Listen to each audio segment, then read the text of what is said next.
Good morning students. देखो, इससे पहले वाले वीडियो में अपन ने डिस्कस किया था न्यूट्रिशन और बायोकेमिस्ट्री के पेपर का और साइकोलॉजिकल पेपर का, जो अभी रिसेंट 2019 नवंबर में हुए थे। अब इस वीडियो में अपन डिस्कस करने वाले बीएससी नर्सिंग पार्ट फर्स्ट, जो नर्सिंग फाउंडेशन जो सब्जेक्ट है उसका एग्ज़ाम हुआ था रिसेंट में नवंबर 2019 में। तो ये भी देखो, मैक्सिमम मार्क्स इसके भी 80 रहते हैं।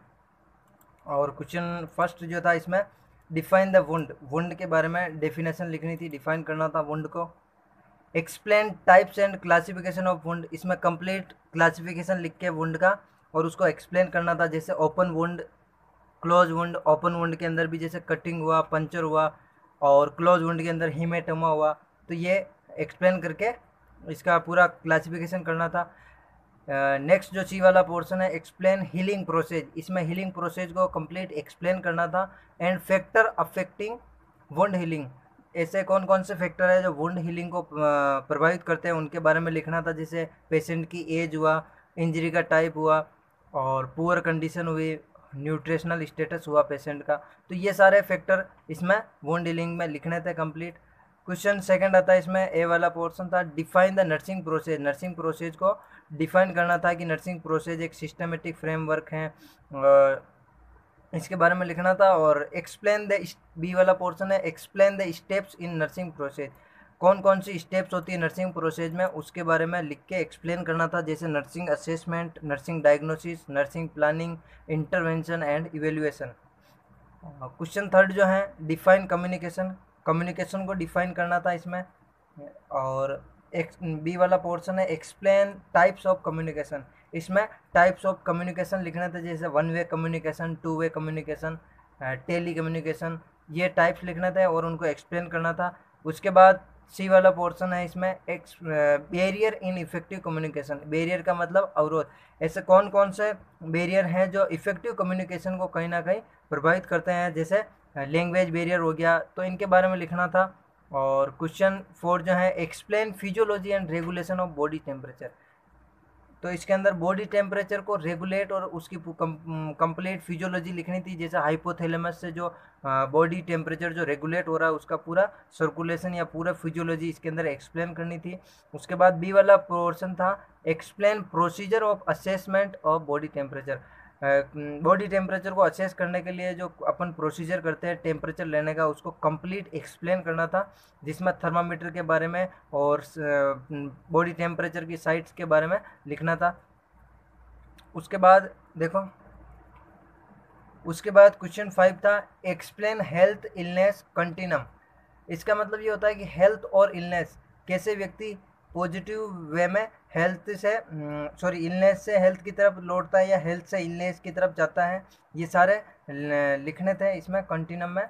जो एक टेबल बना के या फिर आप डायग्राम बना के समझा सकते हो, हेल्थ और इलनेस का कंटिन्यूम बताना था इसमें, कि कैसे व्यक्ति हेल्थ से इलनेस की तरफ जाता है और वापस इलनेस से हेल्थ की तरफ वापस रिकवर होकर लौटता है, तो इसके बारे में लिखना था।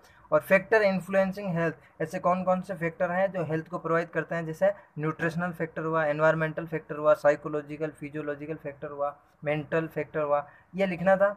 और उसके बाद क्वेश्चन जो सिक्स हैं right short notes on any four, इसमें 5 शॉर्ट नोट्स दे रखे हैं, उनमें से कोई 4 करने थे।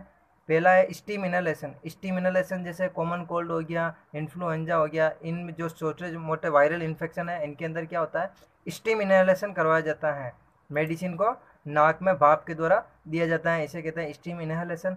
जिससे क्या होता है कि जो म्यूकस जो है वो क्या हो जाता है, थिन हो जाता है, पतला हो जाता है और पेशेंट को राहत मिलती है। उसके बाद बी वाला पोर्शन है इसमें रोइज थ्योरी, रोइज थ्योरी के बारे में लिखना था, जिसमें 4 डोमेन्स होते हैं, जैसे पर्सन हुआ, एनवायरनमेंट हुआ, हेल्थ हुआ और नर्सिंग हुआ, तो इसके बारे में लिखना था, 4 ही डोमेन्स के बारे में, और ये थ्योरी के बारे में कंप्लीट लिखना था। आईएम इंजेक्शन, आईएम इंजेक्शन के बारे में लिखना था कि आईएम इंजेक्शन की साइट और आईएम इंजेक्शन के प्रकार के बारे में लिखना था। डी वाला पोर्शन है कंफर्ट मेजर्स के बारे में लिखना, कंफर्ट मेजर्स का मतलब राहत दिलाने वाले जो भी मेजर्स हैं उनके बारे में लिखना था, जैसे पेशेंट टर्मिनल इल कंडीशन में है तो उसको क्या देते हैं, जैसे सेफ्टी मेजर्स देते हैं, साइकोलॉजिकल सपोर्ट देते हैं, ये इनके बारे में लिखना था। ई वाला पोर्शन है टाइप्स ऑफ एनिमा, इसमें कंप्लीट एनिमा के टाइप्स के बारे में लिखना था। और क्वेश्चन 7 है right short notes on any four, इसमें भी 4 करने थे, 5 दे रखे उसमें से, और सभी 4-4। ए वाला पोर्शन था डॉक्यूमेंटेशन, डॉक्यूमेंटेशन के बारे में लिखना था, हिस्ट्री टेकिंग, फिजियोलॉजिकल और कैसे डॉक्यूमेंट को अपन मेंटेन करते हैं, इसके बारे में लिखना था। पल्स के बारे में लिखना था कि पल्स की साइड कौन कौन सी है, कहाँ से ली जाती है, पल्स नॉर्मल पल्स कितनी होती है, ये लिखना था। और सी वाला पोर्शन है नर्सिंग एज ए प्रोफेशन, ये एक थ्योरेटिकल पोर्शन हो गया पूरा कि नर्सिंग को प्रोफेशन कहते हैं या नर्सिंग एक प्रोफेशन की तरह है, इसको डिस्क्राइब करना था कंप्लीट। और हिस्ट्री टेकिंग कैसे लेते हैं, डी वाला पोर्शन हिस्ट्री टेकिंग के बारे में लिखना था। मेथड्स ऑफ, लास्ट ई वाला पोर्शन है methods of oxygen administration, oxygen administration के मेथड लिखने थे, जैसे नेजल कैनुला हुआ, नेजल कैथेटर हुआ, मास्क हुआ, ठीक है, टेंट हुआ। तो ये सारे जो मेथड्स हैं ऑक्सीजन को एडमिनिस्टर कराने के लिए बॉडी के अंदर, तो ये मेथड्स के बारे में लिखना था। तो ये जो कंप्लीट जो है 80 नंबर का पेपर है नर्सिंग फाउंडेशन का।